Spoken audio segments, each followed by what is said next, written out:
Dashur miq, jemi sërish me podcastin e Qendresës, këtu në hapësirat e Qendresës qytetare. Ne përgjithsisht kemi pasur mundësi të komunikojmë me personazhe të ndryshme, të cilat le të themi kanë një pasqyrë 365 gradë të çfarë ne ndërtojmë jetën tonë publike. Megjithatë, un kam kënaqësinë që sot në këtë komunikim të kem një personazh që është interesant edhe për nga mënyra se si komunikon me qytetarët, po edhe nga mënyra se si ka ndërtuar le të themi atë qytetarin e angazhuar në shoqërinë tonë, edhe jam i sigurt që për një pjesë të madhe për ju do jetë interesante. Azmer Duleviç në fakt është në komunikim me mua sot. Azmer, shumë faleminderit që e pranuat këtë komunikim. Është një kënaqësi dhe shumë urime për këtë nisëm ose mënyrë komunikimi që keni zgjedhur për të vajtur çdo qytetari kudo që ndodhet. Tani ne do mësojmë ca nga ty se ti je shumë larg me ritmin e komunikimit, kështu që do mundohemi ta zbërthejmë çik këtë modelin që ti ke zgjedhur, sepse mua më është dukur gjithmonë interesant. Edhe kam përshtypjen që ke hyrë në familjet e çdo shqiptari. Unë shpeshherë kam ndikur për komunikimet politike, me thënë drejtën, sepse ajo është fusha e interesit tim. Po një ditë në shtëpi nusja po më thonte që duhet të blejmë një top që ta futim te tharsja, edhe të thaj gjëra të mira, thash po nga i gjen këto, unë mendova shumë. Po jo, tha se e ka thënë, tha një inxhinier ta ja, tha, edhe po më tregonte videon tënde. Thash unë Azmer, tash edhe hyr edhe nga këtej mirë. Megjithatë për gjitha këto unë do të doja që kishim një komunikim. Sigurisht që podcasti ka një format më të lirë edhe gjua e komunikimit është pak më e ekstensionuar. Kështu që ne të dy jemi inxhinier. Tani unë do ta nis nga vështirësitë e mia, do t'i pasqyroj te ty. Tani për mua e din, po për ty vëlla nuk e din njeri. Ne të dim për shkencë politike dhe për jurist, mo na zgënjen në këtë bindjen që kemi krijuar. Lutem shumë tani. Edhe unë po tani gjithë atë pasiguritë e mia ose ato pikpyetjet e mia që kam ndeshur në komunikim edhe nga ky pozicion i profilit, do doja që ti pasqyroja tek ty. Edhe nësa u takuam, unë thash, ore si ka mundësi ova inxhinier edhe flet. Përgjithsisht inxhinierët nuk flasin në vend. Domethënë, ne jemi mësuar që në këtë vend flasin ata që mendohet që janë shkencat e të folurit, më kupton, jurist. Nuk është vetëm kjo. Un jam pak do të kundërshtoj pak. Nuk është vetëm kjo. Shumica që flasin, themi drejtën, janë jurist dhe avokat. Po. Pse? Se kanë profesion të lirë. Pra, janë qarkullim tër ditën. Dhe kanë edhe mundësi edhe për dalë në studio televizive dhe për të zhvilluar dhe oratorin nga profesioni e gjitha. Kurse pjesa e inxhinierit është pak më strikte. Pra, dhe unë dhe ju që flisni, ne jemi pak më të lirë me kohën dhe me punën, sepse unë kam punë private. Nëse unë do isha në një zyrë shteti, në një studio projektimi, nuk do e bënim dot këtë podcastin bashkë. Sepse ja një herë, ja dy herë, ja tre herë. Je i zoti vetë as domun. Po patjetër. Dhe është vetë profesioni i tillë dhe si natyrë, se ne jemi tek shkencat eksakte, me thënë drejtën. Prandaj kemi vazhduar këto pjesën teknike. Por ka dhe në një kështu elektron të lirë që shkëputet her pas here, që tenton të flasi, por njerëzit, unë kam kuptuar një gjë në komunikim, janë lodhur me këta gjithologët që flasin për çdo gjë. Ne kemi pasur raste pak të krizën e energjisë, flisim për pjesën e energjisë, unë kam qenë debatet shumë dhe televizive, jurist, që të cilët më vjen keq ta them, por nuk kishin njohurit bazë për çfarë po flisnin, sepse lezonin internet ose një artikull, një editorial dhe komentonin atë, jo, nuk është kjo. Dhe njerëzit e dallojnë kur të dëgjojnë nga ekrani. Pra që ky personi që po flet po ja fut kot ky apo ka një përgatitje ky. Dhe e dyta është duhet që qytetarëve të shkosh sa më thjesht kur të shohin. Sepse një pjesë për shembull bën një gabim, jo vetëm tek pjesa që mbuloj unë, pjesa teknike, po kudo mundohet të tregoj atë ekselentin, atë ekspertin, flasim me fjalë të mëdha, po kjo i lodh njerëzit. Unë kam provuar vetë, unë kam eksperimentuar në rrjetet e mia sociale, se ato kanë dritaret e mia pa censur. Pra që atë që mendoj unë e them si është dhe nuk më ndjen fare, se çfarë do thon tjerët apo do më gjykojnë se kam kaluar këtë kur kam qenë 20 vjeç, sot jam 34.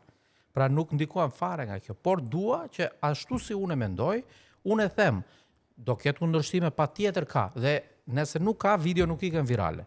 Se njerëzit duhet ta kuptojnë. Duhet të kenë pak polemik brenda. Por nuk pati polemik, nuk ikën ajo. Dhe unë e shikoj, le të themi tek insight, tek statistikat, në momentin që e publikoj.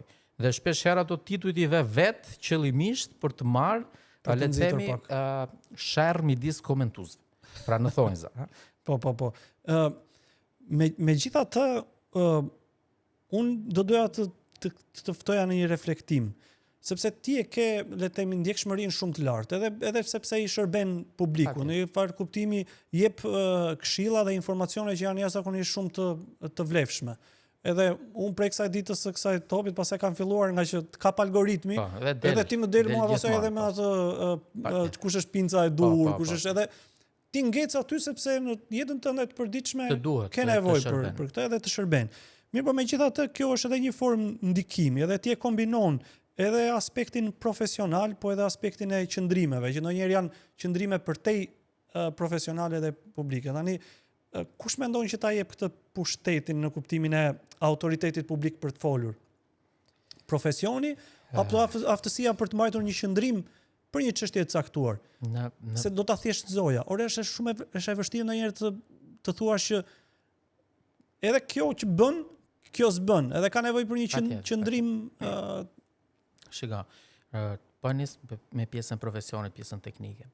Pikës pari, gjërat që them, pothuajse të gjitha, unë i kam kaluar një herë në përduar vetë, pra nga pjesa e eksperiencës profesionale. Dhe nëse them një këshill ose jap një sugjerim, e jap pikërisht duke u bazuar nga eksperienca ime personale, le të themi. Kam dashur të bëj diçka tjetër në fakt, por në Shqipëri nuk është akoma momenti për të bërë review për produktet, për kompanitë e ndryshme si është në çdo vend qytetar europian që ne duam të shkojmë, tu ta marrim personale. Pra unë kam ngritur shqetësime, kam pasur kërcënime, kam pasur lloj-lloj, pra për produkte. Pra edhe nga ndërtues kam nxjerr problematika në pjesën e ndërtimit që e hasim gjithë. Dhe këtu ne nuk e kemi kulturën. Pra nëse në një vend tjetër evropian ti bën një review për një produkt për ta përmirësuar, përkundrazi të shpërblejnë dhe bësh dhe imazhi i tyre, këtu te ne ta marrin personale, thot ti ç'pun ke? Po musulmon imazhin, emrin, se ne kemi një gjë ne shqiptarët Migen. Ne ti thua shëndet, të thot plaça ai dhe thot pse më thash shëndet ky. Ta marrin tjetër për tjetër. Mund ta bëjnë ndonjë ditë, nëse ne do ndryshojmë pak atë mendsinë tonë, le të themi ti shikojmë gjërat në aspektin e marketingut dhe në të mirën e kompanisë. Kjo është interesante që thua ti, se ti vërtet mund të bësh një review dhe pastaj, por problemi është këtu që nëse ti nuk e bën dot këtë, konsumatori ose qytetari është tërësisht i pambrojtur. Është, patjetër. Sepse e ka të pamundur për të diferencuar madje në pjesën teknike elektrike kryesisht, këtu ka mall që është skarc, që është jashtë çdo norme teknike. Se thonë njerëzit pse më spinat, prizat, marrin flak, le të themi, rrjetat elektrike. Ja, para pak minutash më doli në internet te parlamenti, po digjesh paneli elektrik, se mi çojnë njerëzit direkt. Sa shikojnë një gjë elektrike ma çojnë, se e lidhin direkt me figurën time, dhe nuk ka siguri. Pra dhe në momentin që nuk ka siguri është problem. Dhe kur digjet parlamenti, se unë këtë po mendoja, kur digjet paketa e parlamentit, mendova thash neve jemi të rrezikuar në çdo moment. Imagjino sa e dobët dhe e pa sigurt mund të jetë ajo e banesave të çdo shqiptari. Kjo ndodh sepse ne jemi vetëm vend. Ju jeni arkitekt, unë jam inxhinier dhe ne dim shumë mirë që në çdo vend evropian, në momentin që bëhet një pallat, një shtëpi private, e marrim më të thjesht, një dyqan, duhet bëhet kualidimi i impjantit elektrik. Por që të bëhet kualidimi, duhet të ketë një ligj në parlament. Një kuadër ligjor që unë fakt se po dal tani pak te pjesa e inxhinierit politik tani, dhe një arsye që jam angazhuar në politik, tentativ për të bërë pjesë politike. Pyes edhe për atë. Ishte pikërisht një projekt ligj që unë kam bërë pothuajse gati për pjesën e certifikimit dhe kualidimit elektrik në banesë. Pra, duhet bërë kualidimi, si bëhet kualidimi i makinës.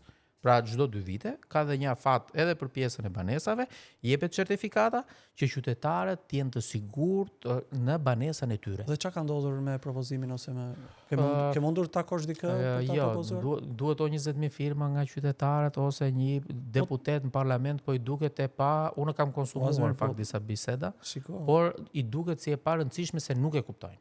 Pra më thonë, diçka që nuk prodhon pas e lekë, ku dëgjon.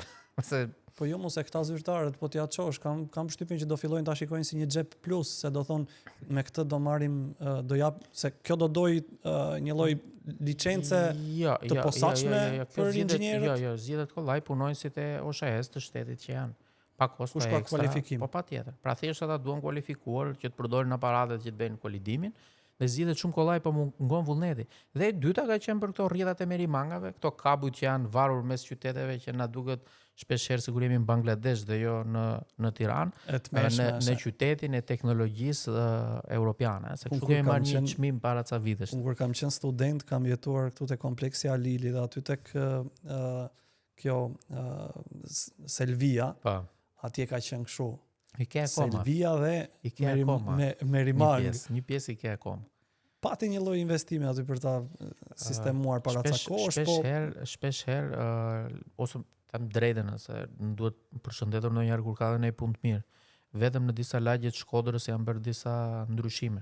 Pra që po i vën këto kabujt nëpër kanalina, në mur ose të nën tokë. Po e gjithë Shqipëria është po skandal, po një lloj. Ore profesionalisht tu jeton një lloj paniku, a? Patjetër. Se tani po bëj pasqyrimin e vetes, për shembull, për shkak se i njeh problematikën e ndërtimit, mua ndonjëherë më bëhet e pamundur qoftë edhe të ri afër një ndërtese, afër një konsole, afër një objekti apo një rifiniture që mendoj se nuk është kapur mirë. Është smundje profesionale. Kjo të ndodh? Kjo është smundje profesionale. Që ri diku dhe të ka paniku se po merr flak. Direkt.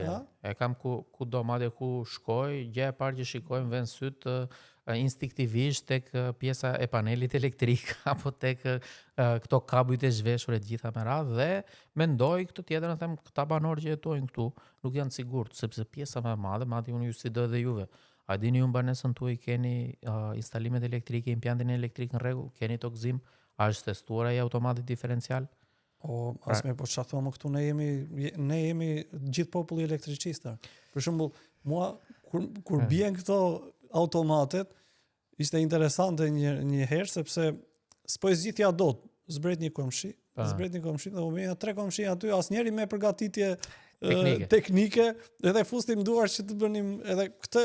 Kjo nuk është një gjë e re për popullin tonë, por ne japim mend doktorit kur na jep atë recetën, jo më për pjesën teknike.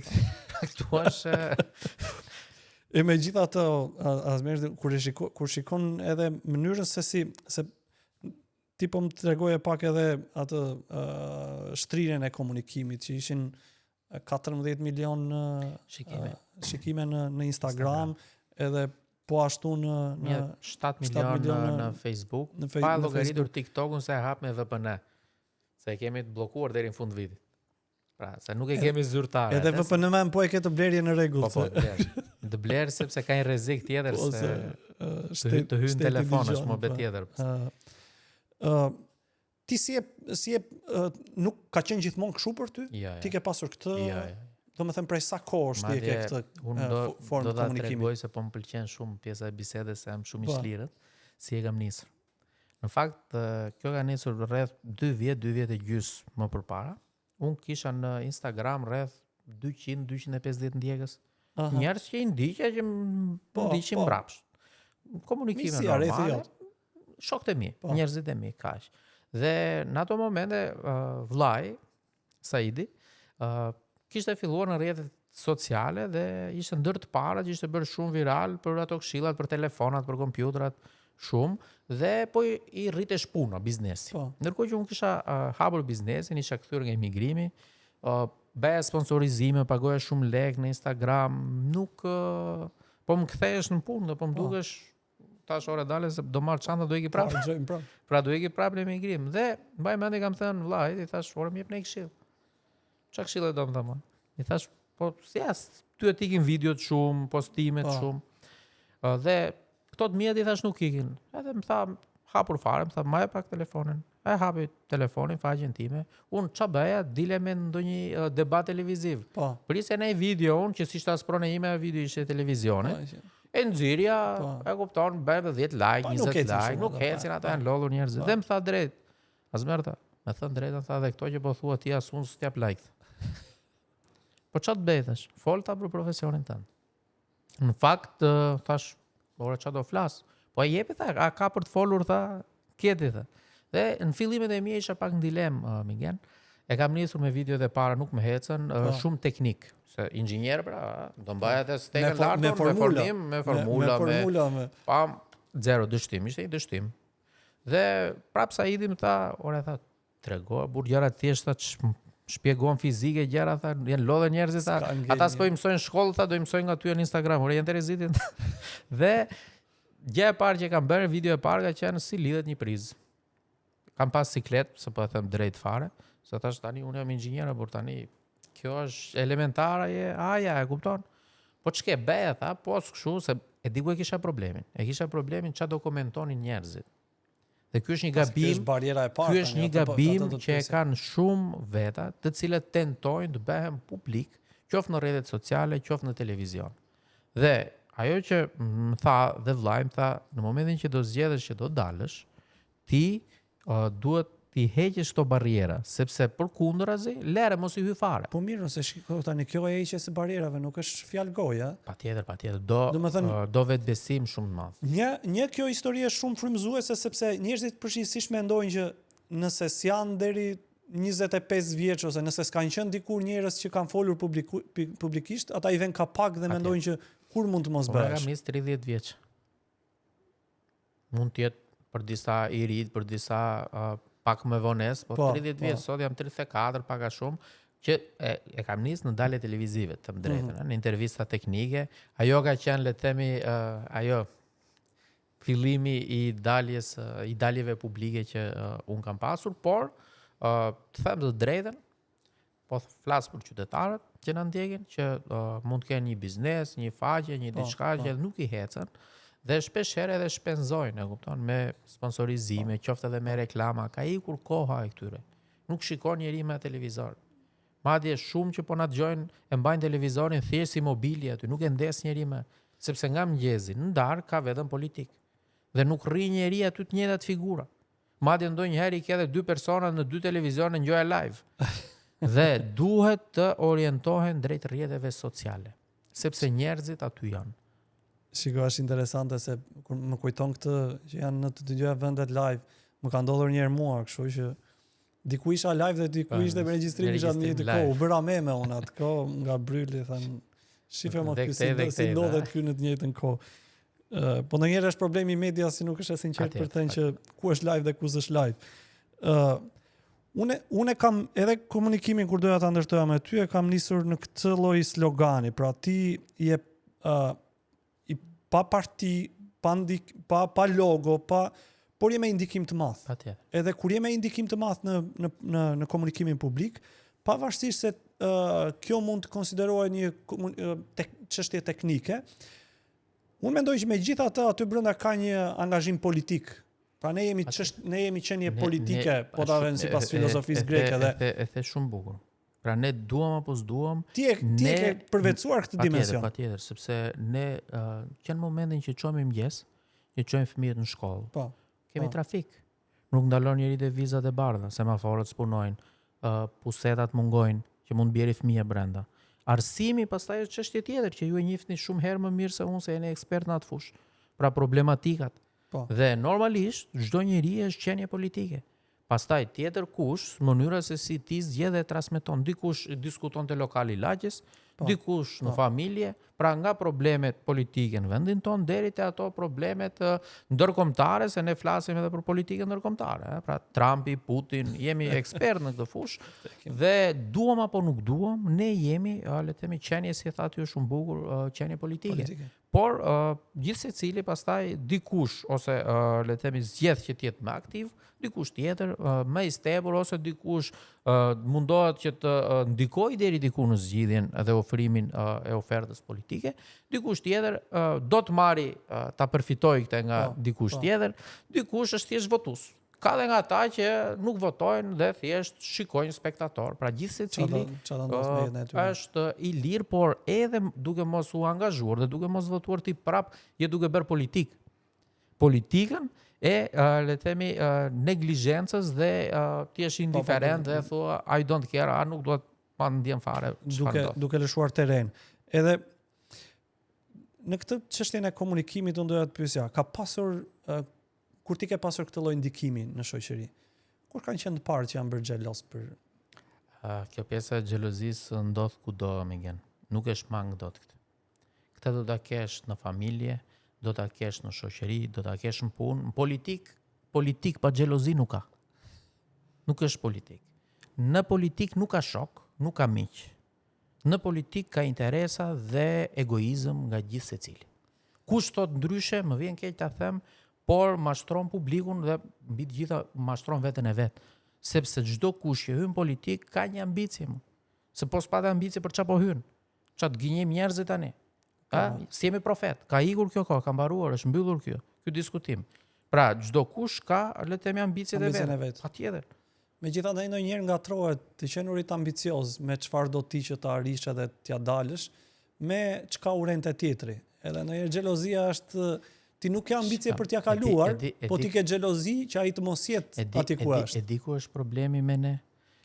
Ose me persona të cilët janë xheloz, le të themi, dhe të smur me këtë pjesë. Sepse ata se ta bëj pyetjen thjesht, ka pasur ty a ka pasur njerëz që ti e ke kuptuar që ata e dinë që ti po ke sukses. Plot. Po të këshillojnë për të mos e bërë këtë. Për shembull dikush që të ka thënë po ti je inxhinier me këto merresh. Plot.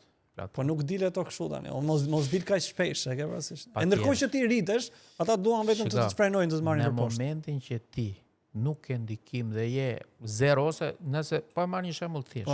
Jemi në shok. Shok thonë zë. Dhe në momentin që ti i thua atij që nuk kam mundësi, nuk po më ecën puna, nuk kam lekë të gjitha, mund të pish çdo ditë kafe me atë. Dhe ai mund të jetë pak më mirë se ty dhe ndihet mirë ai kur tregon ato që është më i famshëm se ty, ka më shumë mundësi me radhë. Në momentin që ti fillon të kesh sukses, ta barazosh atë, nuk po them ta kalosh. Kafe do rrallohen. Dhe më pas do filloj pjesa e intrigave, do flasim mbas krave, është pjesa e xhelozisë, po kjo ka një gjë. Kjo nuk të dëmton ty, kjo dëmton atë. Ti vazhdo punën tënde. Unë jam duke bërë, mos ma ndjen fare çfarë thon njerëzit. Në momentin që ne jemi këtu mbas krave të mi, edhe mund të më vrasin më, se kam problem fare unë. Mund të thonë çfarë duan. Problemi është se këtu pastaj lind dhe ajo dy fytyrësia, sepse tjetër gjë të thon mbas krave dhe tjetër gjë kur i ke përballë. Aty pastaj është ajo buzëqeshja e stampuar që e kemi pak në si shoqëri.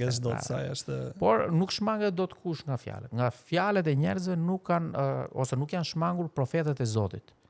Pra ata kanë qenë të dërguar Zotit dhe njerëzit ai bënte mrekulli dhe i thoshin që ka magjistar. Pra jo më ne që jemi qenie njerëzore, se këtu ka njerëz të cilët nuk i pëlqen migen modeli jot i flokëve dhe ai të shan dhe të urren pa lidhje. Dhe ne ndikohemi nga mendimet që kanë të tjerët për dikë tjetër. Ti se ke njohur fare. Pra, për shembull, ne sot takohemi për herë të parë bashk. Tani unë do krijoj perceptimin tim për ty nga marrëdhënia që ne kemi bashk, jo çfarë më kanë thënë tjerët për migenin. Ky është gabim shumë i madh. Sepse kjo e di pse bëhet. Kjo bëhet për arsyeën e vetme që ai personi i cili do të më ndikoj mua për ty, ai ka frikë që unë do të njoh ty si je dhe nuk do jetë ai më i preferuari dhe do dali mashtrimi i tij. Interesant. Dhe normalisht këta janë le të themi njerëz narcista, të cilët duhet të jenë në qendër të vëmendjes dhe këta nuk gabojnë kurrë. Dhe këta janë manipulator të tmerrshëm. Dhe në Shqipëri ke pafund. Është e vërtetë, po tek ti po tregoje këtë. Unë doja ta vençoja pak këtë modelin tënd të mënyrës së të komunikuar në profesion, sepse absolutisht unë mendoj që është me vlerë për komunitetin edhe i vinë ndihmë komunitetit, po edhe formson figura të reja të cilat flasin edhe për tej vjedhje burg, rama, të cilat nuk duhet me i lënë gjithsesi. Mirë po, si model, unë doja që edhe dëgjuesit ta kuptonin që nuk ka rëndësi as të jesh jurist, as të kesh bërë kurse të foluri, as të kesh pasur talent që ta ka evidentuar familja që ti do bëhesh një ditë, edhe ti me vetbesimin që do bëhesh një ditë, apo që ke folur, apo që në shkollë ke prezantuar këto festat, dhe po si ai që ke prezantuar festat ti nuk duhet të flasësh asnjëherë. Po, edhe ti nuk duhet të flasësh asnjëherë. Unë mendoj që kjo është eksaktësisht ajo shembulli i mirë që ti jep, që mund ta nisësh edhe 30 vjeç nga një njeri i heshtur që pastaj fillon edhe i komunikon publikut. Edhe më kujtua, tek fute pak këtë elementin religjioz, më kujtua një kujtim i Visar Zhitit për Sabri Koçin. Ata kanë qenë të dy në Spaç. Edhe Afi Sabri Koçi ishte atje duke vuajtur dënimin dhe punonte, sa ai ishte kam me punë detyruar. dhe ai atje punonte si hidraulik. Edhe Visari tregonte, thonte që ai nuk foli asnjëherë, ai ishte njeriu më i heshtur atje. Domethënë, nëse kishte një gjë që ne kishim karakteristik për atë, ishte që ai nuk kishte zë, nuk fliste, ishte një njeri që i tërhequr. Dhe tha, unë tha, nuk e harroj, tha, kur në Kavaj kam kaluar rastësisht, ata kishin marrë lirin, Hafiz Sabri Koçi ishte për kryetari i komunitetit musliman, dhe tha, unë kaloj në Kavaj dhe dëgjoj një zë që u shtinte, tha, që u fliste njerëzve. Edhe thashore, tha, ç'është ky more që flet kaq bukur me këtë oratori edhe me këtë gjuhë fantastike? Dhe tha, shikoj, tha, Hafiz Sabri Koçin, tha, të plakun, tha, që nuk foli kur në burg, tha, me një zë, tha, që mbulonte masa, tha, edhe jepte atë solidaritetin, edhe më kujtua kjo që ore nuk ka rëndësi, domethënë, nëse ke domethënë nëse ke atë misionin për të shërbyer publikës, ka dhe një gjë tjetër. Zërit vjen më, domethënë, kudo që të por duhet edhe të përshtatesh pak.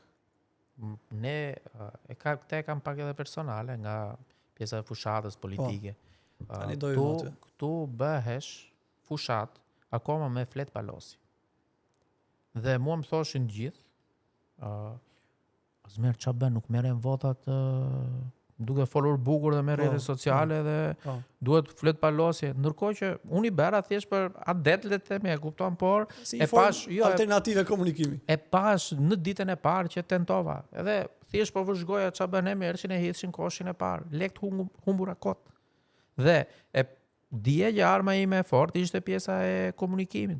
Dhe po të shikosh edhe shumë politikanë të rinj ose njerëz të cilët i hyjnë politik, ata që kanë ditur të përdorin rrjetet sociale e kanë faktorizuar. Por kur them ditur përdorur, le të themi përdorur mirë, se dhe ajo është thik me dy presa, se varet si ti zgjedh ta përdorësh. Por një pjesë, le të themi, ka ngelur akoma në vitet 2000.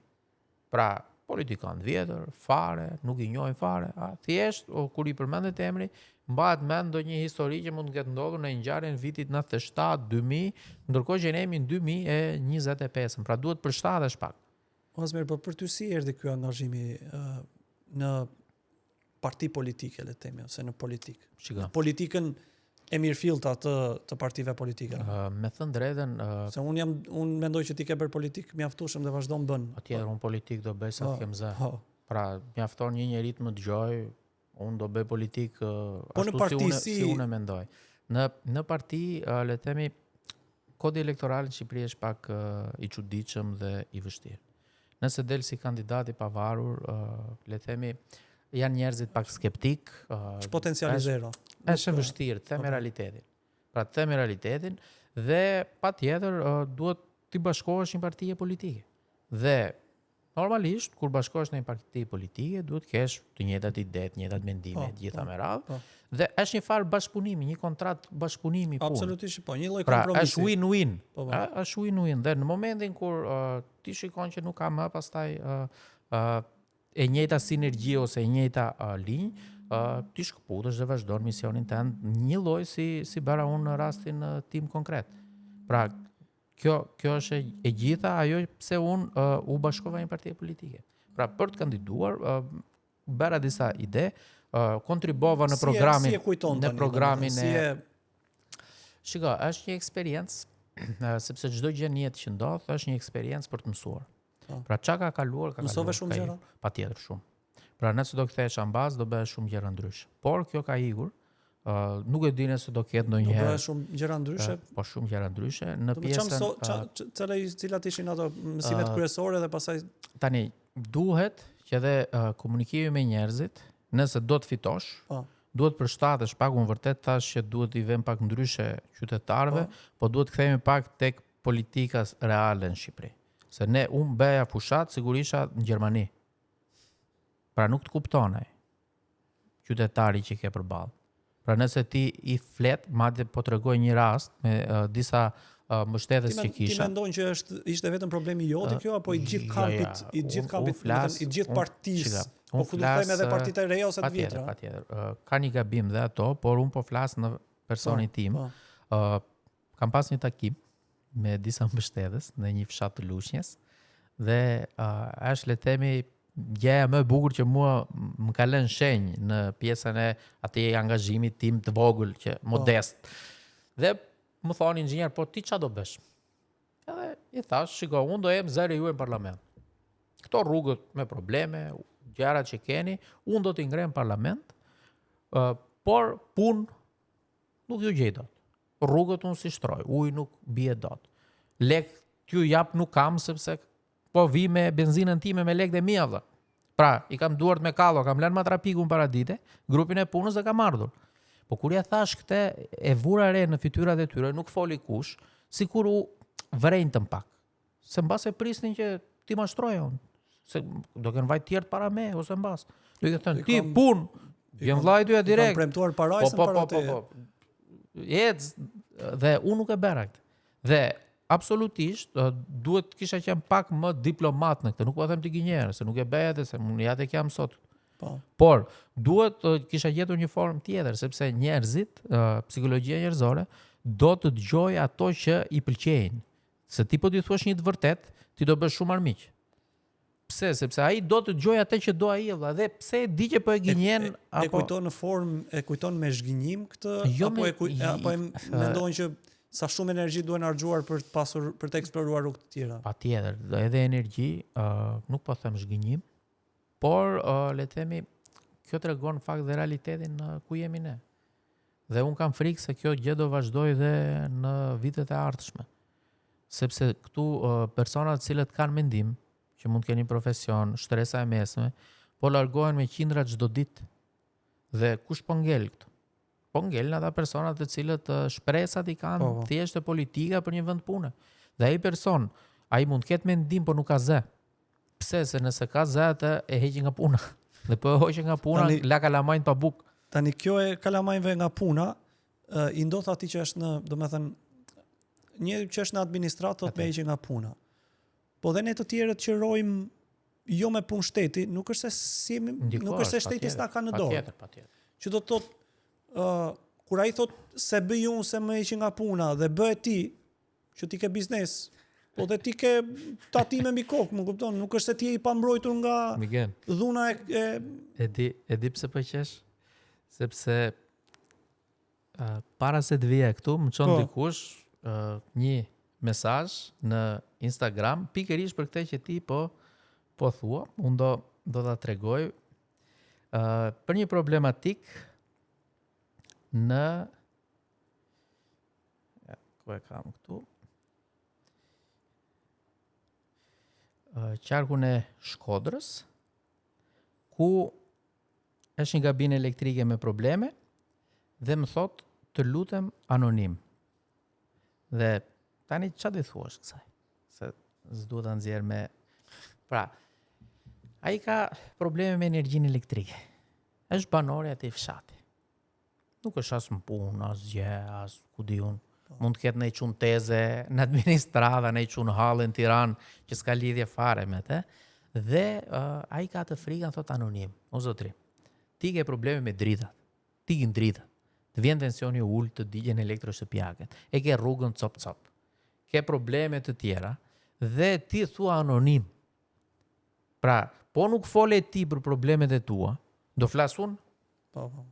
Pra, unë në rrugë, në shpinë time këtu në Tiranë, unë kam drita, tensioni rregull, rrugët janë fantastike, në lagjen time aty, jam munduar të ndikoj pak, mos lejoj ato makinat që na parkojnë trotuare me radhë, por unë flas. Dhe problemi këtu është se një pjesë e njerëzve janë pak edhe të friksuar. Është shkruar më shumë është ideja, po se sa kanë se më duket sikur autocensurohen, se sa më shumë censurohen. Shika, kjo ndodh për arsye sepse kanë dëgjuar ose ka pas raste që janë dëshuar. Ose mos janë inteligjentë, apo mos janë të zgjuar dhe duan që ti marrin këto gështenjat me duart me mashën e të tjerëve. Shika. Unë po them një se thot zgjidhe ti për mua valla. Një thënie. Edhe i bish kurt, anonim, zgjidhe ti për mua se kanë frikë. Patjetër. Dhe ai mund mos ketë frikë fare, po thot po ka dani budalla me i zgjidhallet tona ti zgjidha. Kështu si e theti shumë bukur, më thot një miku im, edhe inxhinier, por është nga ata që thjesht është inxhinier, nuk flet. Por nëse do fliste do ishte shumë mirë. Do ishte shumë mirë realisht. Dhe më thot një gjë. Thot më ora, thot ti thua, thot duhet hequr krimi, nepotizmi, problemet, vjedhjet. Ore, ti e kupton, më tha mua që një pjesë e njerëzve i pëlqen kjo më zotri, tha. Kjo pa rregullësia. Pse? Se shmang në taks, mbyll në një gjë me lek në dorë. Se këto që thua ti vlla, tha, i bie që këta nuk i zgjidhin dot këto, nuk përfitojnë këto që përfitojnë. Ore duan njerëzit e vlla këto, tha. Ore kupton ti apo jo, tha. Ti më tha mua, po të thuash kështu, tha, do të duan më shumë njerëzit, tha. Ti thuash, do vazhdojmë kështu, do bëjmë po një lloj si jeni. Pra, kur ti i thua që shiko se nuk duhet ketë më nepotizëm në administrat, e to çfarë thotë kjo, unë do fus nipin, çfarë? I ka valla me gjithë tet. Ky s'do më shtetur. E dikush është frika në këtë se të njëjtën bisedë kisha unë me këto zhvillimet e fundit me këtë 50 milionë euroshin e Ministrisë së Infrastrukturës. Edhe po më thonte një mikesh që ore njerëzit thotë nuk është se po e dënojnë. Njerëzit po thonë ose jo të gjitha se po ka shumë njerëz që thonë si s'na ra ne kërfat. Po. Dhe un kam shumë miq që nuk e dënojnë, për shembull, këto ministra. Dënohet një ministër kaq vite burg, 2 vite burg, 1 vit burg, 3 vite burg. Dhe e di çfarë thonë një pjesë të mirë të kolegëve të mi dhe të mirë është se muar. Po do i bëja edhe unë 2 vjet burg për aq lek. Po do i bëja edhe unë 3 vjet burg për aq lek. Ne kemi thënë që thot populli emigrant që ishte drejtor nuk diti për vete. Pra nuk na volli neve. Duhet na vithë ne ai që ti thoshim ai është shumë danoc, ai është çuni tipi shkath kështu. Pra ky tjetri ky s'dinte ishte i ndershëm ky. Se më thon dhe një gjë më fal. Shumë e vështirë. Është e vështirë. Më thon dhe një gjë në fakt, po e lidh pak me pjesën e fes. Ma thon miq të mi, më thon, ore thot Azmer, ti duhet të kuptosh një gjë, thot, ore populli nuk i do shumë dhe ata që janë besimtarë zotëri. Pse i thash? Një miku tim. Po sepse tha, ti s'merr lek në dorë mik. Ti nuk të mbaron punë shpejt. E diku e kam parë unë këtë në mënyrë institucionale, për shembull, ne merremi me arsimin, me universitetet. Edhe shpenzojmë shumë energji. U bë 8 vite, 9 vite që mundohemi ta përmirësojmë strukturën. Edhe dikush është fatkeqësia më e madhe ose ajo përjetimi më i trisht që ne bëjmë shpeshherë është që brenda universitetit ka 2 popullata, pedagogët dhe studentët. Dhe ti do duhet që nëse diçka shkon keq aty, njërën popullat ta bësh aleate. Që ti mbi vendosesh tjetrën. Pra nëse ne në fillim kemi evidentuar pedagog të rekrutuar në mënyrë të paligjshme, të pa rregullt, tituj të marra keq, rektor me plagjatur, dhe tani ti detyrohesh, ti mendon që po bëre aleat studentin, do kesh mundësi që ti vendosesh ta përmirësosh institucionin. Dhe për shkak se studenti vjen i dëmtuar nga kopshti, parashkollori, gjimnazi, pas një lloj formimi për kritik, dhe ai futet në universitet vetëm për ta marrë diplomën, për të kaluar, dikush na dalin 10% që do jepnin lek për të marrë, dhe kur i pyet nuk fshihen, në 10% në sondazh të del që po do japim lek. Dhe ti kupton që brenda kësaj strukture me shumë mundësi mungon popullata që ti ta ndryshosh, pra ti duhet i dalësh të gjithëve përballë. Edhe askush nuk e do që atë që ti po thua një institucion i ndershëm i mirë, të sjell rregull. Mbase është edhe qenia njerëzore e tillë, Miguel.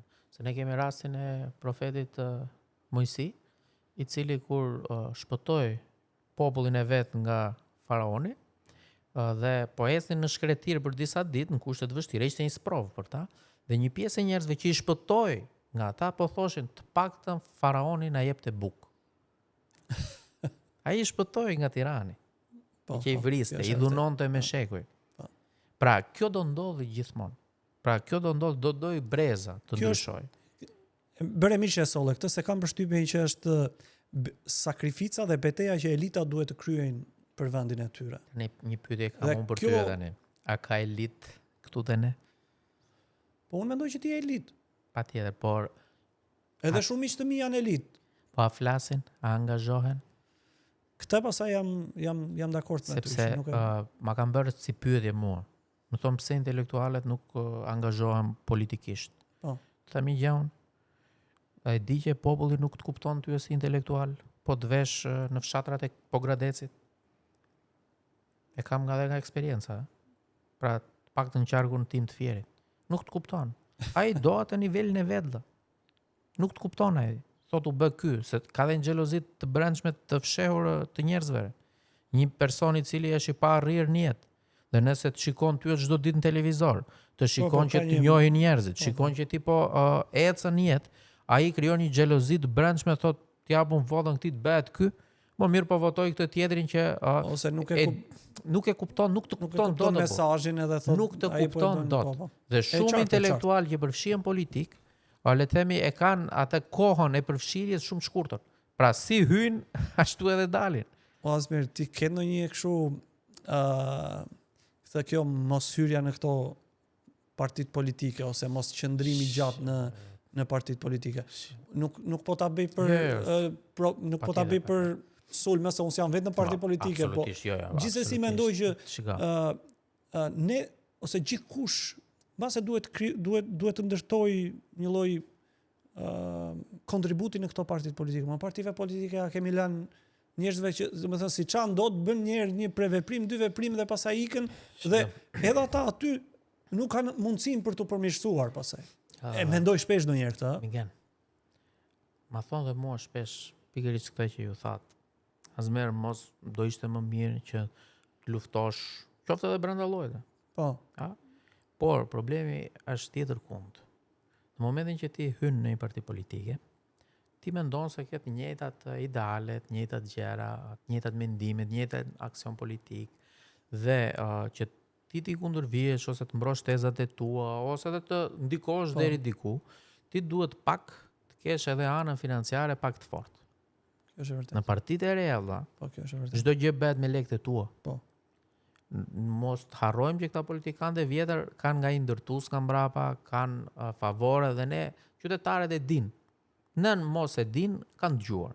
Kurse, kur je I ri si puna ime që po ndërton jetën, që vjen nga një fshat I Fierit, pra vjen Tiranë, pra do pagosh kredin, do pagosh qeran, do mbash familjen, ke angazhime ndaj prindërve, unë nuk kam kohë shumë të madhe që të vetë sakrifikoj veten dhe familjen time, pikërisht për mendimet e mia. Kur unë mund të jem I vetëm në disa raste, ose edhe një grup shumë I vogël. Dhe kjo të bën që ti o do gjesh edhe ti një mbështetje të jashtme, ose edhe po more këtë mbështetjen e jashtme, ti s'ke më mendimet e tua, ose do zgjedhësh si zgjodha unë, pra punën time, mendimet e mia, pra mos të ndikohem nga askush, dhe le të jem gabim, le të kem të gjithë kundër, s'më intereson fare, unë fjalën dhe mendimin tim unë do ta them. Sa të kem zëdhe, sa të ketë njerëz që mund të mendojnë sa pak sa unë. Po. Pra ka gjë thjeshtësh. Ti edhe pa parti, edhe pa mandat, kam përshtypjen që ndikon njerëzit më shumë se sa deputetët e Fierit ose disa të Fierit. Ka një gjë, ja unë po ju I dini, po qytetarët në Fier janë 16 deputet. Ai njohin me emra.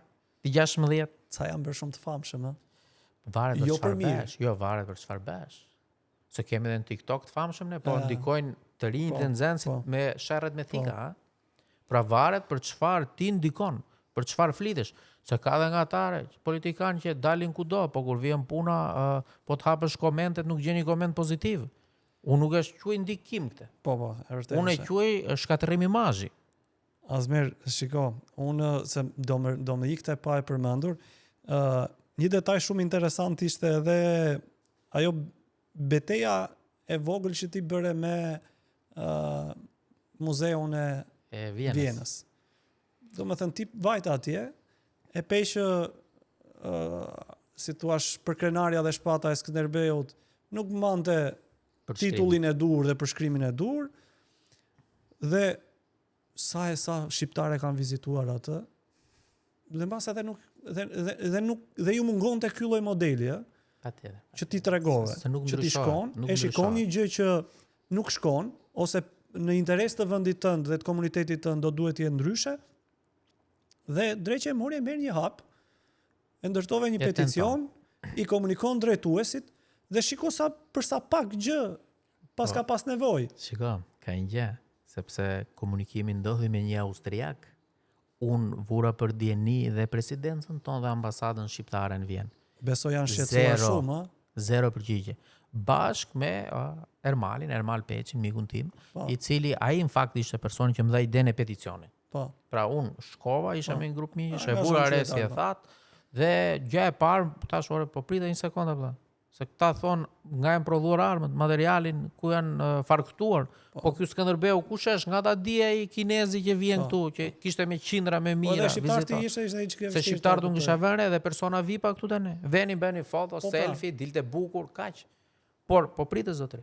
Dhe gjë e parë që bëra, i shkrova një email direkt muzeut, e bëra shumë publike në rrjetet sociale dhe video në të gjitha platformat, ka vaj diku një 3 milion shikime, 2.7 milion shikime.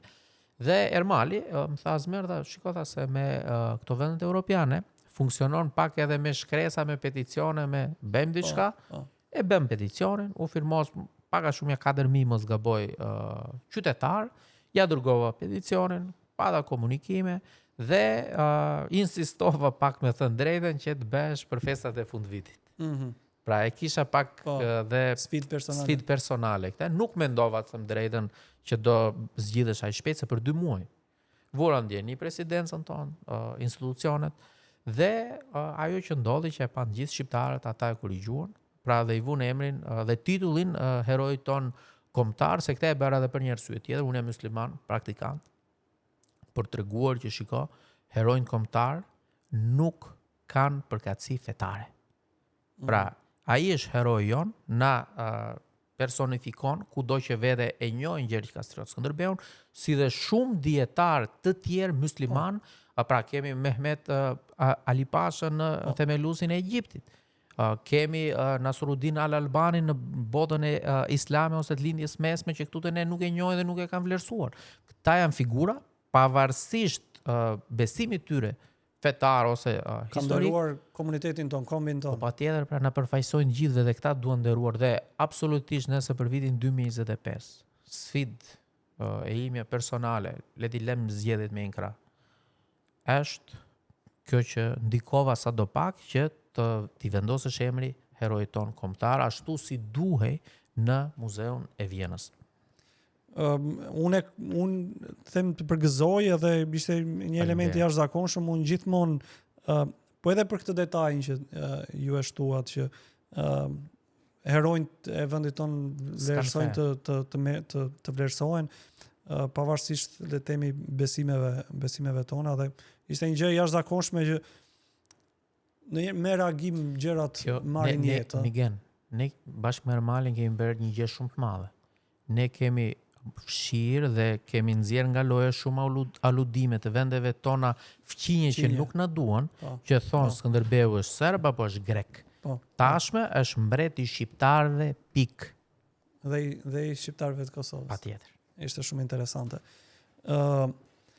Ne kemi ardhur në këtë rubrikën e fundit të komunikimit ton bashkë, dhe unë kam përgatitur disa imazhe të cilat i kam përshtatur pak edhe me këtë profesionin tënd, mirë po do të shohim se sa i zot je tani për të na kombinuar edhe profesionin edhe politikën. Unë kam sjell një, nuk e di si thoni ju, kabli përcjellës. Edhe për shikuesit të fakt e kam në ekran. Dhe tani do doja, nëse ti mundesh, të më lidhësh si këto ushtrimet e bashkë. Më the thjesht, kjo është ushtrimi i klasës së parë, që është bashkësia. Por do bëjmë një korrigjim. Pozitiv është kafja, është faza, nul është bluja, dhe kjo që është verdh me jeshile, kjo le të themi është tokëzimi. 0.0. Okej. Unë nuk kam kaq përgatitje. Pra, për të qenë korrekt se do thonë. Po unë e di që janë 3 koncepte që qëndrojnë, pra pozitiv, negativ dhe nul. Kështu që po ngjyrat bëre mirë që i saktësove. Patjetër. Dhe do doja që të më lidhje personazhet politike me energjinë e rrymës që ti e ke profesion. Patjetër. Tani, po nis nga kryeministri i vendit. Zoti Rama. Po. Unë do ta quaja negativ, pra në rrymë të vazhduar, minus, për një arsye shumë të thjeshtë, sepse i ka shkaktuar dem sistemit elektroenergjetik në vend. Pra gjatë krizës elektroenergjetike, investimet mungojnë, pra në përfshatra akoma qytetarët nuk kanë energji elektrike, pra rrjeti është i amortizuar, fryn një herë ikin dritat. Dhe personi përgjegjës patjetër është, le të themi, kryeministri i vendit, sepse ai është ai që e udhëheq. E mas bërë si kur të kishte vetëm këtë mëkat ai. Po flasim. I dyti në radhë është Unë kam zgjedhur këto aktorët kryesorë që janë të ditëve të fundit, ose ka dhe shumë kryetarë. Zoti Berisha, për mendimin tim, Zoti Berisha në këtë moment është thjesht një nul politik. Për një arsye shumë thjesht, pasi cikli i tij politik në këndvështrimin tim ka mbaruar. Pra nuk s'përcjell rrymë fare. Nuk përcjell fare, pra është nul politik. Për momentin ai thjesht është tokëzimi i Partisë Demokratike që sillen rrotull rreth tij në mënyrë që mo e energjizojnë një ditë përsëri atë parti, por këndvështrimin tim duket pak e vështirë. I treti, Arlind Qori. Partia Bashk. Arlind Qori. Normalisht me zotin Qori unë kam mendime politike të kundërta, pra në dy drejtime të kundërta, por në politik ai është një i ri dhe është për mua është pozitiv, sepse çdo i ri i paprovuar është pozitiv në politikën shqiptare. Koha do ta tregoj nëse do jetë, le të themi, energji do ka përzej rrymë apo jo, apo le të themi energji me luhatje që mund të shkaktoj probleme shqiptarëve. Se ti ke edhe këto termat e luhatjes tash, domethënë ne i veshim me energji, po se dim sa tensioni kanë. Atëherë. I treti është zoti Lapaj.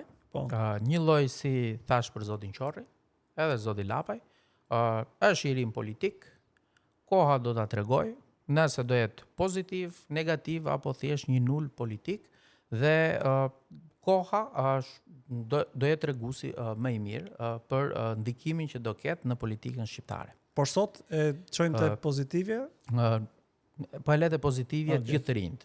Pra të gjithë faktorët e rinj, po i le të pozitivja pasi nuk janë të provuar nga ana politike. Pra nuk e kanë qeverisur ndonjëherë vendin. Zoti Shehaj, që është i fundit, Zoti Shehaj është edhe i ri edhe i vjetër. Shiko, është i ri me partinë, por është i vjetër në politikë. Por unë po i drejtohem si kryesues, drejtues, kryetari i Partisë Mundësia. Një lloj si ndaj të njëjtin mendim që thash për zotin Qorri dhe zotin Lapaj, edhe zoti Shehaj është pozitiv në politikën shqiptare, dhe këtë e ka treguar edhe në parlament, janë 2 mandate, janë 2 deputet dhe nuk po flas për zotin Shehaj, por për zotin Erald Kapri, është një nga zërat më përfaqësues me sa kanë parë në parlamentin shqiptar dhe e njëjta gjë edhe për zotin Redi Muçi. Pra të cilët kanë mbajtur disa qëndrime dinjitoze dhe përfaqësuese në parlamentin shqiptar që nuk e kanë bërë deputetët e rinj qoftë nga Partia Demokratike ose nga Partia Socialiste. Pra, ata mund të jenë deputet në atë sallë, qoftë edhe nga qarku i nga qarku i Fierit, por ata janë njerëz pa mendim. Ata nuk kanë idenë e tyre dhe ata nuk flasin. Kurse në partitë e reja, të paktën deri më sot, kjo ka ndodhur. Nëse do kenë mundësi të qëndrojnë gjatë në arenën politike, do kenë sukses apo do dështojnë, këtë do ta tregoj koha më së miri për gjithë secilin prej tyre. Por unë besoj se do ketë dhe shumë alternativa të tjera në zgjedhjet e ardhshme, pasi qytetarët mund duan edhe figura jo politike për t'i përfaqësuar, se mbase vjen dhe dita këtu. Pse e them këtë mbase? U bën zgjedhjet për bashki? Po. Dolën, u hodh ideja që të kemi kandidat apolitik. Tani, nëse këta politikantë, edhe këta këtu, gjithë këta këtu, nëse këta, paktën opozitarë, do e kenë seriozisht këtë që thanë, a do kenë këta guximin në 2029 ose kur do që do ketë zgjedhje parlamentare të dalin mbi partitë e tyre për të mbështetur kandidata politik me ndikim në një qark apo në shoqëri? një kryeministër apolitik, po thëmë. Do ken, po, eksakt dhe po them. Do ken. Nëse nuk do ken, i bie që e kam pasur gjithë këtë lëvizje thjesht për të justifikuar në humbjen e radhës e të gjitha me radhë apo për të mashtruar elektoratin. Nëse kjo do qëndroj, kjo mund të sjellë edhe një migen bashkimin e opozitës, sepse nëse të gjithë këta duan të bëhen kryeministër, kur nuk kanë për të bashkuar. Nëse këta e kanë seriozisht në zgjedhjet e ardhshme, le të thonë, Migeni do jetë kandidat për kryeministër, e mbështesim ne të gjithë. E shtezë që se kemi dëgjuar deri më sot këtë gjë. Jo, mos ja shtirë në mendje se unë se kam në plan, kështu që se bërëshat. Kemi dikë tjetër. Po e kalojmë të radhës. Po. Tani unë nuk e di termin e sakt, po ne në popull i themi Kush bën mas, kush bën mas. Mas do thot kur bashkohet faza me neutrin dhe çon shkëndijë elektrike. Tani, unë po i qëndroj kësaj që thash pak më herët, të gjithë personat në këtë foto. Dua të më lidhesh me njëri tjetrin. Patjetër. Kush bën mas kur këta tani ja ta them unë. Berisha me Rama nuk bën mas. Pavarësisht se këta janë me ngjyra të ndryshme në kostumet që veshin, por le të themi politik këta janë bashkë. Se janë bashkë. Kur vjen puna, kur ngren kartonat për përfitimet e tyre, këta i ngren gjithë dorën. Si kodi zgjedhor për shembull. Amnistia fiskale, që kaloi kështu në heshtje atyre të korruptuar dhe shumë të tjera. Pra këta janë bashkë, nuk ka maskë.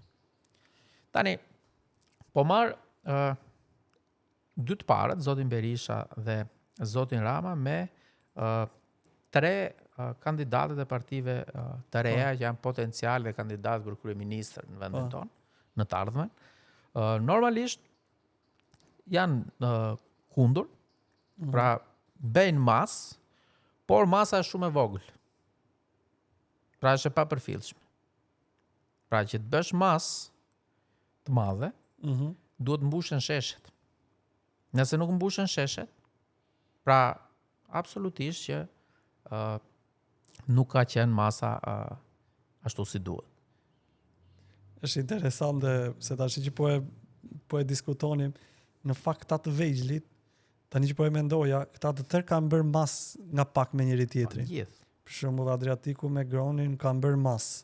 Ndërkohë le të themi Qori me Adriatikun gjithashtu. Edhe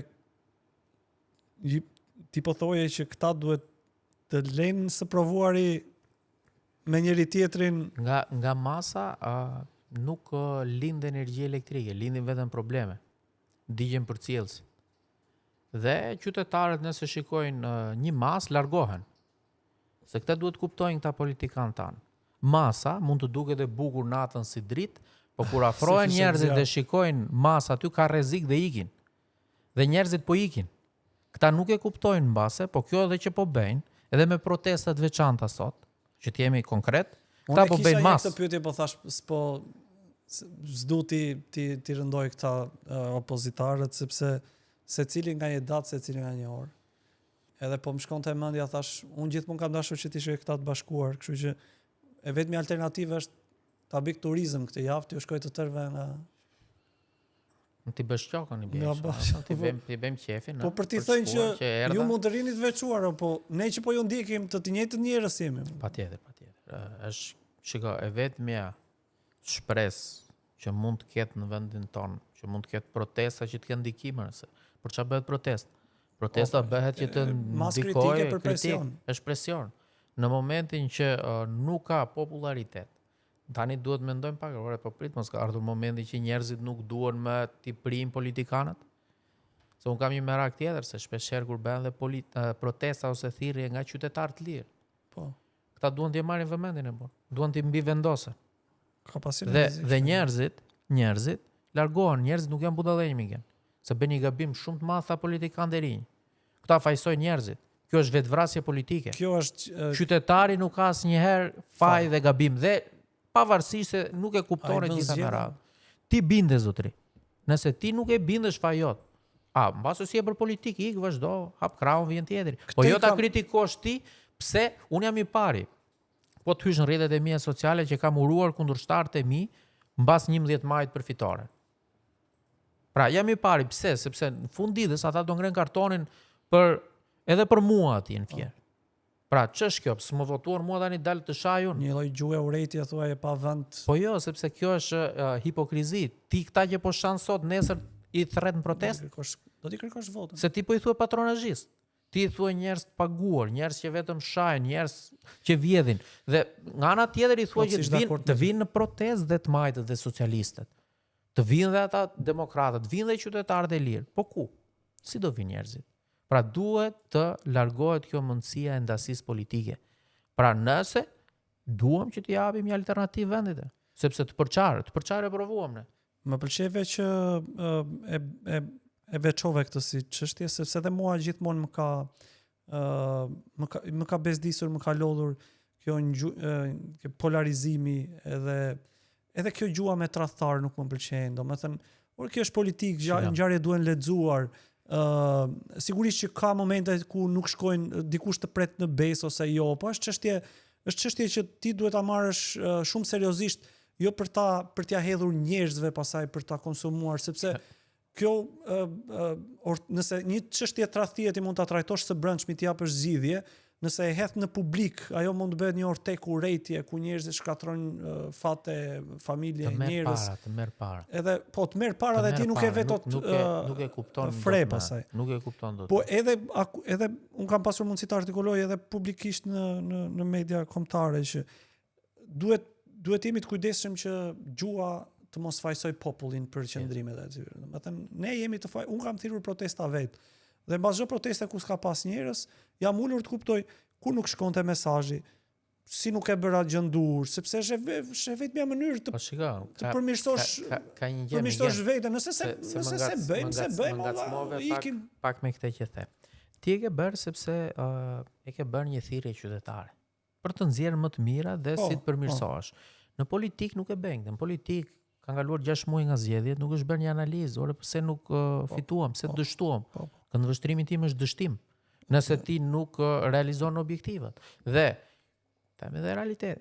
Pjesa më e madhe e kryetarëve të partive në të gjitha partitë, në 50 e ca parti sa ka vendi, mos më shumë, këtu janë kryetarë të vetë zgjedhur më burr. Dhe kjo është një çështje dhe nuk lejojnë zërat kritik. Mungesa demokracisë. Pra nuk ka demokraci dhe mua di çam vjen keq, mua vjen keq se te njerëzit është krijuar ideja që mirë këta të vjetrit. Po unë është edhe këta të rinj po që nga një lloj. Dhe kjo është shumë e vështirë tani të rikuperohet dhe të zhbehet. Ta me realitet, nëse duam që të na komentojnë bukur ata që na dëgjojnë, sepse ka një pjesë politikanësh që tjetër gjë të thonë kur je jashtë kamerave dhe tjetër gjë përballë, sepse mendojnë se çfarë do t'i komentojnë militantët e tyre. Pra kjo është gabim shumë i madh dhe pastaj kur vjen puna që hapen kutitë e votimit, dalim me 100 vota dhe me 200 vota. Pra, kjo është ajo që duhet ta ndryshojmë. Për çfarë? Po për të mirën e vendit. Sepse një vend pa opozitë është një vend që shkon drejt diktaturës. Pra mua këtë më thonë, se më thonë shpesh herë, po i bën opozitës. O zotri, mua nuk më intereson fare opozitare. Mua më intereson vendi, sepse kjo opozit e ka quar që të vejt 83 mandate zoti Rama mbas kaq vitesh i konsumuar në pushtet. Se po të kishte opozit, nuk do ishte ky. E dikush është interesante se dhe mua ma bën shpesh. Unë gjej çdo herë rastin për të shpenzuar energji për të që opozita, se aty është shpresë, nuk mund të kritikoj Ramën për të thënë bëu më mirë, se atë e bëj me protestë. Po me fjalë unë opozitës i them këtë. Edhe domethënë të thonë ty mos i bëj opozitës dhe ti bin lavë dhe ku di unë personazheve të opozitës që kanë shpën opozitën poshtë. Pra ti ke një njerëz të brendshëm në opozitë që e çon opozitën vetëm poshtë dhe ky nuk është shqetësim, po është shqetësim unë që shpreh një opinion për çështjen. Po gjithsesi tash kjo. Pra këtu njerëzit nëse kështu jemi kështu kjo është tepsia si thotë. Nëse ato kishin nevojë për një lloj interpretimi nga unë fotot, imazhet në vijim po i le ti komentosh me atë çat ngacmon ty të parën. Këtu te kjo foto unë arrit shikoj horizontin pa pengesa. Është një foto pak e vjetër kjo. Është pak e vjetër me. Sot ai horizonti i Nuk e kisha mrekullueshëm vënë i re që i qytetit bungoni Tiranës kullat aty, ose po. po fillon po pengohet. Dhe është në plan aty se aty në cept fare drejt është dhe rrugë e Durrësit, hyrja e rrugës Durrësit, aty që ndahet me Minë e Pezën. Aty do bën edhe ca komplekse kulla tjera. Dhe fëmijët tanë mbas disa vitesh, nëse do jenë në këtë kendin këtu pikërisht lart e Bashkia e Tiranës, pra nuk do kenë mundësi ta shikojnë me horizontin. Unë po jave kullat këtu se me që kam lapsin, kështu që Kjo më bën përshtypje dhe e dyta, do doja shumë që ky sheshi këtu mos ishte vetëm beton. Është vetëm beton, kjo është bërë më shumë për marketing, për bashkinë që ta japi me qira, të marri organizime, se pagojnë lekat, gjitha aty, lokalet e gjitha, si një mënyrë për përfitimin, dhe e treta, Migen, poshtë atij është parkimi. Ne kemi parkimin më të shtrenjtë në gjithë rajonin. Parkimin më të shtrenjtë. pse? 0 deri në 3 orë 2.000 lek. 5 deri në 8 orë 5.000 lek. Të vjetra 5 euro. Sa është paga në Shqipëri?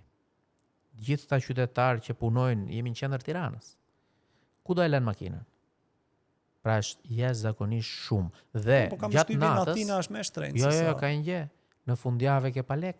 A ke të shtunë diell këtu pa lek? A e ke në festa zyrtare pa lek? Jemi në fund vit ne. Vërtet i kanë çuar lokalet aty ata. Po qytetarët që vinë të pagojnë edhe mirë shërbimi që është shumë i shtrenjtë, por të pagojnë edhe parkimin shumë shtrenjtë. Ke shumë të drejtë. Megjithatë ajo është e gjitha e planifikuar jo në funksion të vizionit të qytetit. Jo, absolutisht. Nuk mund përgjithsisht aty nuk gjen vend parkimi. Nuk gjen. Domethënë ç'kuptim ka të projektosh një parkim të cilën ti ke mundësi ta projektosh për nevojat e vendit, Migen, dhe që ditën e para ajo nuk, se unë jam dakord mos funksiononte pas 20 vjetësh. Ju jeni dhe arkitekt, unë kam bërë një video para sa kohësh, fakt dhe kam propozuar një zgjidhje si zgjidhet parkimi në vendin tonë. Ju e keni parë për dhe qytetarët e dinë që jashtë vendit ka parkime, le të themi me struktura metalike me kate. Pra që nesër edhe s'poston, e çmonton dhe nuk e dëmton dhe mjedisin. Kjo është vetëm zgjidhje për Tiranën, se nuk ke ku bën më parkim. Sepse është bërë një lemeri, ka hapësira publike, tok shtet që ka nevojë për subvencionimin e një politike të mirë të bashkisë kjo. Patjetër, por kjo duhet bërë sot. Pra duhet bërë sot se ne jemi vetëm qytet. Se nëse do ishte një qytet evropian këtu poshtë të sheshi do ishte metroja e qytetit. Metroja, pas pësot të ishte po. Pra do vija këtu me metro, do shkoja në Fresk me metro, do shkoja në Astir me metro, në kombinat me metro. Dhe nuk isha pse ta nxirja makinën. Stresi, trafiku, parkimi, gjej, nuk gjej, kosto. Pra e llogarisja dhe koha, nuk do zgjohesha më shpejt nga gjumi. Pra mungojnë shumë gjëra këtu. Por do bëhen një ditë, unë kam frikë, se po e them drejt, që ne edhe mund mos ta kapim dot këtë ditë. Brezi jon. Ma bëre pesimiste fare. Po dhe unë e kam atë ndjesi. E cekëm pak, po? Ky është realiteti i 30 e ca viteve në vendin tonë, në sistemin elektroenergjetik, ku investimet në sistemin e shpërndarjes mungojnë. Unë po jap 2 shifra, referuar dhënave zyrtare nga Ministria e Infrastrukturës dhe Energjetikës. Ne jemi vetëm vend në rajon që kemi akoma transformator 6 mish ose 6 kV, pra kemi 11.016 cop, që janë të Bashkimit Sovjetik akoma, që kanë sot e 38 vite, dhe fatkeqësisht janë në verit vendit shumica prej këtyre. Prandaj vetë ai tensioni ndarket me zi ndizet ai poçi llambës aty ajo dritë. Dhe gjë tjetër, kemi 28.800 kilometra tela, linja në përshtyllat në sistemin e shpërndarjes pa ndruar sot e 35 vite. Këputet ai tele e arnojnë dhe qytetarët e dinë çfarë po them. Pra, me të shtuar. Pra, ky është një sistem i arnuar. Qytetarët u bën vite, të paktën 10 vitet e fundit, që argëtimet janë 99-98%. Pra, njerëzit i pagojnë dritat, ku shkojnë këto lek? Pra, kemi çmimin më të lartë në rajon Migen. Qytetarët mbase nuk e dinë, por unë po ja rikujtoj. Te fatura e energjisë elektrike, se kanë bërë një gjë fantastike këta për të treguar, për të luajtur me qytetarët, 9.5 lek plus 20% TVSH. Po ta mbledhësh është 11.4 lekë çmimi deri mbi 800 kWh. Pra, kemi çmimi më të lartë dhe më të lartë se Kosova. Kryeministri shpesh na thotë që kemi më të ulët. Absolutisht. U bë një ulje me 1 lek, po është e papërfillshme. Unë sfidoj publikisht kryeministrin, ministër infrastrukturor këdo, drejtorin e OSHE-s, Keshit, në ballafaqim konkret. Nëse ti ke një pajisje, të njëjtën pajisje, sobën, dushin, e përdor 5 orë në Shqipëri dhe 5 orë në Kosovë, nga të cilat nga këto 5 orë, 2 orë i përdor natën, 3 orë ditën në Shqipëri, e njëjta gjë edhe në Kosovë, ku do paguash më shumë? Në Shqipëri. Se ne kemi të njëjtin çmim si ditën si natën. E po Kosova natën e ka 3.4 cent dhe ditën 7.6 cent. Pra në Kosovë, për të njëjtën sasi energji elektrike, qytetarët pagojnë gjysmën e çmimit. Dhe kjo do ishte zgjidhje për mos ta ngarkuar nga ana teknike rrjetin. Të bësh faturimi, çmim dite dhe çmim nate, sepse njerëzit do lanin rrobat natën, do vinin dushin, mund bënin punë dhe do ishte teknik si bëhet kjo? Kjo bëhet kollaj me maca inteligjent. Madje tani në 1 janar, në fillim të janarit, do vendosen. Tash do t'i bësh një tender. Jo, është bërë tenderi, të lutem shumë tani. Tenderi është miratuar 350.000 maca inteligjent. Pra macat po vjen, ndërkohë që ligji nuk e lejon, pra ose reforma, që të ketë shfaturim ditën dhe natën. Po çfarë do bëjnë me këtë macin inteligjent këtë? Po thjesht për të eliminuar ndërhyrjet ose tentativat për vjedhje. Pra kjo është le të themi e pakuptim. Do përdorin ujin e gazuar për t'u larë. Po, pak a shumë. Pra duhet bërë kjo që them unë. Se kur dilja unë dhe thoja që duhet ulet çmimi i energjisë, pra më thoshin është e pamundur. Doli Rama. Eksaktësisht para një viti e uli me 1 lek. Do thuash 1 lek, po e uli. Pra dhe këtë që po them le ta marrim, le të dëgjoj, le ta marri këtë. Nëse do le ta marrit për kapital politik, ta bëj pse se përfitoj dhe unë, që jam pa parti dhe ai që është me parti, si i majt, si i djathtë dhe gjithë. Duhet faturim çmim dite, çmim nate. Por le të presim dhe ministrin e ri të infrastrukturës dhe energjisë dhe kur të përballet ministri i infrastrukturës as ka të tjera.